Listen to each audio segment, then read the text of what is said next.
Good morning, everyone. This is Rahul Sharma, a Vedic practitioner from Chicago.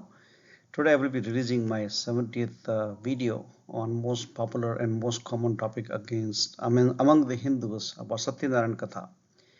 Gurudev Pandit Shriram Sharma Acharya has explained the true meaning of this process of conducting Satyanarayan Katha at your home along with Gayatri Yagna, and I have taken all the narrations from his book, which is especially written for inspiration from Satyanarayana Katha. Let's understand what are the lessons to be learned from Satyanarayana Katha. Older days, rishis created the storytelling process of puja.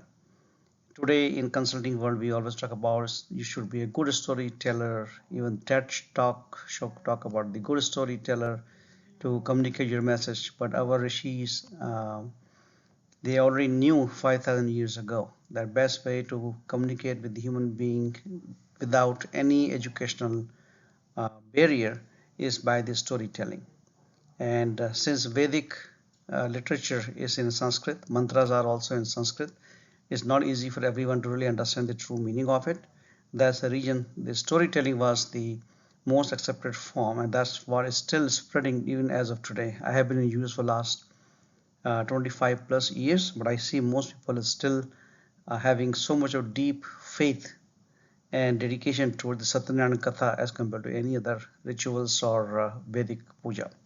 So intention was very clear from our rishis to educate the folks to consider God in form of the emotions and then set of a righteous, dutiful principles and power rather than in a human shape. Storytelling can be understood by all the four classification of human being. As we already know, the Vedic culture has divided the categorization based on the work, knowledge, and the skill set. The people who already have knowledge, who can read, understand, and translate Sanskrit, we call them knowledge work stream, which are Brahmins. Brahmins are not born by the birth, so remove that from your mind that anybody who is born Brahmin is a Brahmin. Brahmin is one who really knows, understands about the spiritual science. Those are the Brahman. And then the people who have strength and power to protect the society, to live in the community together, those were known as Kshatriya. And then business and farmers, who provide the material, the food, vegetables, what people need to survive in the community. And the last part of the people who doesn't have any skill set of either the knowledge of spiritual science or strength or power to protect the community or a business farming sense or land to provide the material required by the community, those were considered as the workers or the service industry. So all the four category of people, they all believe in Satyanarayana Katha and its benefits. So only one thing I want to make sure that we all understand, just by merely doing the ritual, merely listening to the Satyanarayana story for a 1 hour session is not going to give you the desired result. It takes time. You have to start absorbing those lessons in your life and start changing within yourself. Then you will definitely see guaranteed results when you will see. So the intent of Satyanarayana Katha was to explain the outcome of the truth and a dutiful life versus the act of stealing, cheating, lying, fraud, and making money through the illegal means. So most listener has assumed that by merely doing this ritual or small prayer and listening to a story will bless them in fulfilling their worldly desire, which is not going to happen. Pandit Shriram Sharma Acharya realized this and then he rewrote this story emphasizing on the true teachings with lot of examples from that era which one must follow to get the desired output. That's my intention of talking on this topic today on Satyanarayana Katha. There are 5 chapters in this Satyanarayana Katha. After all the puja of Bhagwan Vishnu or Lord Vishnu, then the storyteller normally tells about the story with different chapters, and each chapter has their own meaning. So during the visit of Naradji, who is another one of the rishi who used music as one of the way to teach people, he found that most humans are unhappy and they are suffering with pain and grief. He identified the root cause for all the pain and suffering is our karma. Because of incorrect action, karma, and the impurities in thoughts of human, we all have to pay the price through the law of karma. To make point, multiple examples are being cited in that. The pain of King Dashrath, even though he was a king, he was the father of Lord Ram, but even he has to go through the pain and suffering because of the separation of Ram, because of the law of karma. Same thing, pain of Krishna, when an arrow of a shooter caused on his feet due to his action of killing Bali by fraud in his lifetime as form of Rama, and then painful life of Kans due to his act. And then similarly, King Nahush's story of earning the post of Indra Bhagwan and then rebirth as Python as direct result of his good and the bad karma. So different story, different examples are again here to remind us of good karma is going to give you the good life what you might have already experienced, and your bad karma from the past birth or maybe in the same birth, that's the reason of your main cause of the pain. Of course, you can always relate now in the current era of your life. You already know people who are very happy or people who are suffering, and you will not find a direct correlation between the act they did few months ago or a few years ago versus the reward of what they are saying. It is maybe because of maybe some previous birth also, but law of karma is working, and that's the main key lessons we all need to understand from this. Chapter 1 concludes that every creature must accept the law of karma. Whenever a person deviates from his or her righteous duty or dharma, he must accept the results of his karma. I have released this video long back, video number 15 from Gurudev's book on law of karma. You can feel free to re-watch again.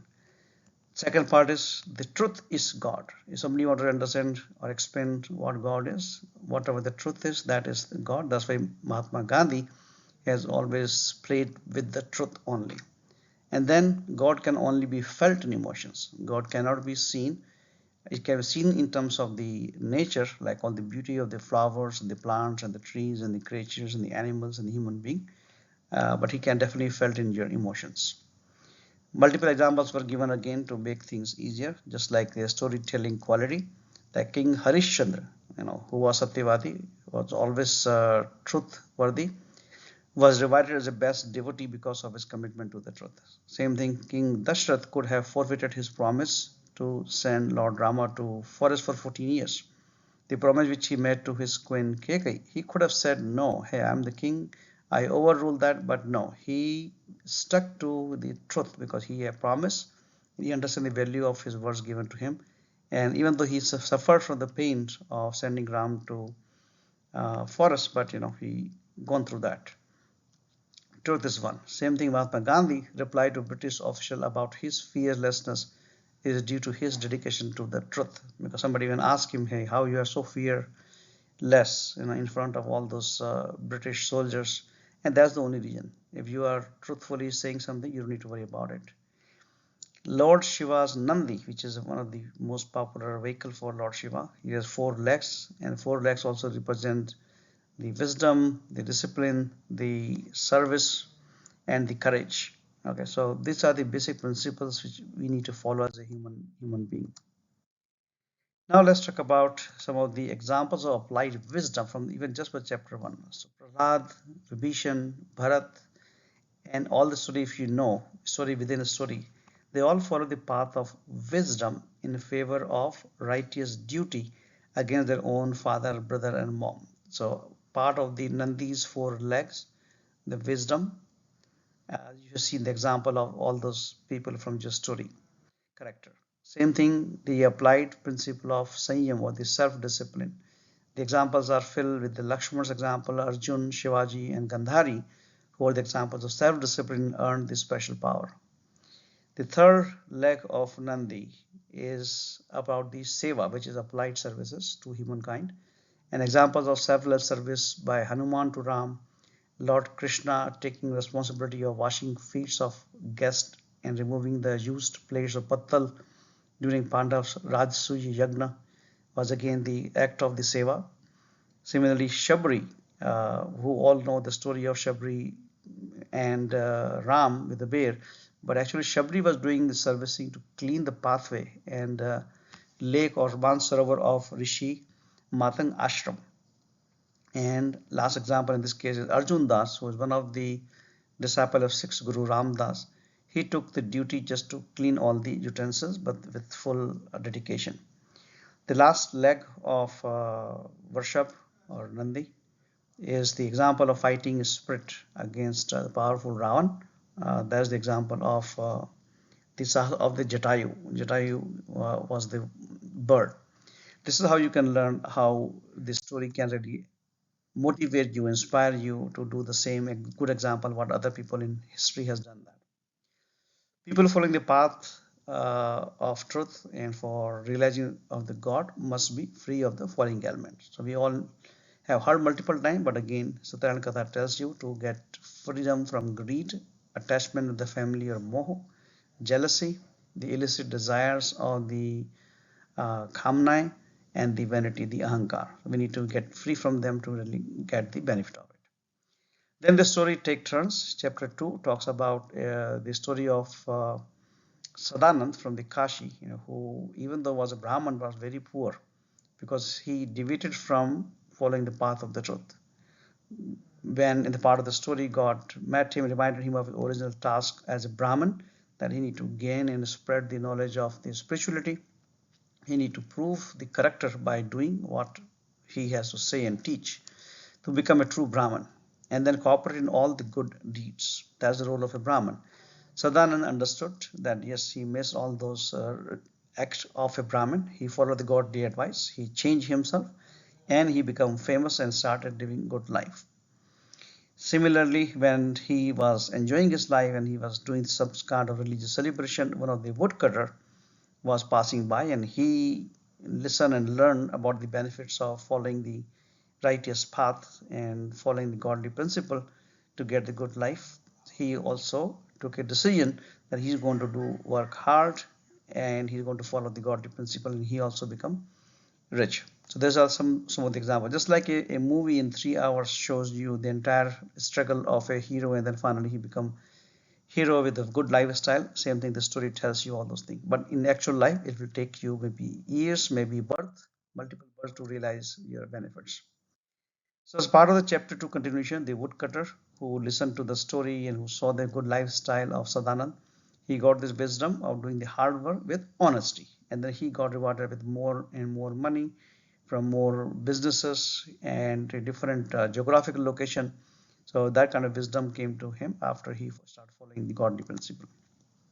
Then we shift the gear to chapter 3 in Satyanarayan Katha, which is a story of the king Ulka Mukh and a businessman named Sadhu. So the businessman Sadhu asked the secret of king's success and happiness. As a part of the story, king advised him to do business with ethics and with reasonable profit to fulfill the need of the society. Sadhu shared the earned knowledge and wisdom with his wife, and as a spouse, as a responsibility, who also agreed and cooperated with the right principle. So lessons learned up to now is the spouse must support their partner in the good deeds with full enthusiasm and faith. Okay, of course they should not support if they are not doing something with honesty. They should stand strong in that part. So that's the first part of this chapter. Now, Sadhu and wife, as they settle down in business and they have desire to have a baby, you want to have a family now. So God inspired them in their dream to wish for a baby girl rather than a baby boy, because baby girl signifies the good luck, good charm, and the respect. Like all the examples in our history with Satyavati and Mata Sita. So that Sadhu and his wife, they dreamed for a baby girl, and they were blessed with a beautiful girl. They kept the name Kalavati. As the age pass on, they get Kalavati married to a qualified boy. So don't think that girls are pariah dhan. No, it's all a part of the process. You also brought somebody from other families, so it's just give and take. You have a spouse from other family, and now you're giving your daughter to other family, so this process of the society can continue to grow. Now, Sadhu started educating his son-in-law in business, and they grew the business to the next level. Of course, when two intelligent people are working together, you can always have a good business which can expand further. But with increased success, what happens? That's where the ahankar comes into place, and you start missing on your commitment of reinvestment that money as a teething money for the society, donation to the charity work or God's work. And he continued to ignore several reminders from his wife and daughter that you need to follow the same honesty path of honesty. And this is what you can see around you, even in current era, that people who get a lot of fame, a lot of money, they started deviating from their original path which brought them to the success. And same thing happened with in this story, giving us the example that once you started forgetting the principle of honesty and earning with reasonable profit, and he started using untruthful practice for making more money and quick money, what happens after that? So law of karma is not going to fail. Some of them may get your early results for course correction. As an outcome of his karma, the sadhu and his son-in-law, they were framed in a theft case, even though they didn't steal anything. But the situations, the circumstances will come in such a way as part of law of karma that you have to pay the price, even though you are not responsible in that time or that era. And they were put behind the bars in the kingdom of Ratnasarpur. With God's justice, when they realized their mistake, they again prayed, their wife prayed, Sadhu and his wife realized their mistake and they asked for the forgiveness. So again, the lesson is, yeah, God is definitely very kind and he will always forgive if we realize our mistake and ask for the forgiveness. And same thing, we should also become that way. If somebody has hurt you, harmed you, but they're asking for serious forgiveness, you should forget about them and follow the principle of forgive and forget. Sadhu then donated his wealth, which was earned by dishonest means, and restarted his business from his original capital. Once again, after following the path of truth, he becomes successful and happy. So you can understand that within 5 minutes in the story, I showed you the two parts of it. He was happy, then he lost everything, he went to jail, he changed again, asked for forgiveness, again he became successful and happy. So what are the lessons learned until now? That be ready to ask for forgiveness and course correction. And following truth is the only way for the happiness. Now let's talk about chapter 4. Chapter 4 is the story of the same sadhu and a rishi. Rishi is nothing but spiritual scientists who do the teaching in their own ashram. So sadhu was traveling back to his city with a boat loaded with all his earned wealth from his business. To validate his trustworthiness, God again wanted to test him in various forms. God is not going to come in the shape of a Hanuman or Ram or Krishna or Vishnu. God will come in form of a human being only. So he came now in form of the Rishi, and Rishi asked for a donation to run his Gurukul. On the moment, Sadhu thought, man, I don't want to give him any money. So he thought to tell lie, and he spoke false statement out of greed that he has nothing in the boat but just leaves in his boat. And guess what? When the Brahmin or Rishi blessed him, hey tathastu, that means whatever he say is going to become true. So we need to be very careful with our chosen word to speak. We call it power of spoken words. Normally it happens. We call it, yes, the Saraswati, Goddess Saraswati sits on your tongue. So be very careful what you're speaking, talking to your own self, to your family, and never utter a bad word for anyone, even though you are in anger. After realizing the mistake, again he asked for forgiveness. The second instance of asking the forgiveness, God doesn't take account of how many times you made a mistake and how many times you ask for forgiveness. He will again forgive you. And the sadhu, the businessman whose name was Sadhu, he agreed to share a portion of his earning for charity. So what are the lessons learned again within 5 to 7 minutes? That we should only earn and reserve funds for our need of average lifestyle and emergency. The remaining money, if you are more skillful, you can earn more money, then should be distributed to society through various charitable work. And you have many examples of Bill Gates and many such people who are giving a lot of wealth for the charitable work. Following truth is the only roadmap for happiness. So never forget about the truth. We have been talking in every single chapter about that. The final chapter, fifth, which is the story of a king whose name was Tungdvach and Gwala, which is dairy farmers. During this surprise visit of his kingdom, the king Thungdhwaj observed a well-organized event, a religious ceremony by a group of dairy farmers or Gwala. Farmers requested king to join and accept the blessing from the gods' worship. King didn't accept the offer due to his pride and his narrow-mindedness that, I am above this service category of the people who are the farmers and who get the milk, considering them a lower category. As a result of law of karma, he lost his kingdom, he lost the family, and lost the respect. Of course, it doesn't happen that quickly, but as a part of this story, just like a movie, it happened almost instantaneously. Then King did the introspection and realized his mistake. My past video was about the introspection and refinement, and that's why King did that. He realized his mistake. He was willing to do the course correction. He went back to those dairy farmers and asked for forgiveness from them and accepted the power of the truth, the community service, and the unity. So he earned back his lost kingdom, family, and respect. So things happen as per the law of karma, as per your forgiveness, your trustworthiness, you're going to get that. So what are the lessons learned from this chapter 5? Accept the result of your karma. Be quick to admit mistake and willing to ask for forgiveness. Willing to learn and accept the good advice even from our youngster or lower status or the title in your workplace or wherever you are there. Don't consider somebody younger than you or lower category than you. There's no category God has ever made. Okay, it's all human made. So accept the right advice from people who are giving that. So as the end of the Satyanarayan Katha, I know people still love to have Satyanarayan Katha at their home, and I continue to teach them the true meaning of it, but you can also spread the right word, right meaning, that I understand the law of karma, understand the law of sowing and reaping, that you have to first put efforts, hard work, honesty, and money in God's farmland to really reap the rewards. We may not get rewards and punishment as quickly as the story, but it is the truth. We should always be truthful and work hard with honesty, like that woodcutter. Earn and keep wealth only to live an average lifestyle of your current residency, whether you are in the US or UK or in India. Average lifestyle of the resident country, and then donate the excess fund for charity. We should not be collecting and keep collecting things just to have our own ego and pride.